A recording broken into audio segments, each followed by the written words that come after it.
ก็จะไปเมื่อแล้วเมื่อผ่านมาได้ก็จะมา คงอ่ะน้ำก้อน แม่มึงก็บ่เดี่ยวไว้นอกเลยเนาะ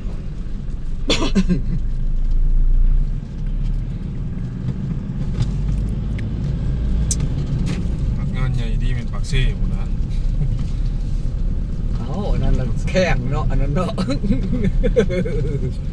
โอ้เวียงจันทร์ก็ยังบุกกันเลยคนเบิ่งดูคนนี้ บ่มันสิสู่ปักเซ่เลย เป็นเดี๋ยวมัน บาง หนี เส ข้อ ฮันมันเป็นบอลโฮมอยู่แล้วเนาะที่ว่า นี่แม่นมอง จะ เพิ่ บ น อกว่าเดี๋ยว11 สนามกลางของบางปากไร่ คือว่าแค่นี้มันละลายบอล มองแข่งเรือจัด เขาก็ ที่ เอาแค่ สนามฟุตบอลเนาะ ทำไม เมืองปากไร่ เพิ่นสร้างใหม่อะสนามบอลฟุตซอล เนาะวันนี้ก็สิพาไปเบิ่งข้างเพิ่น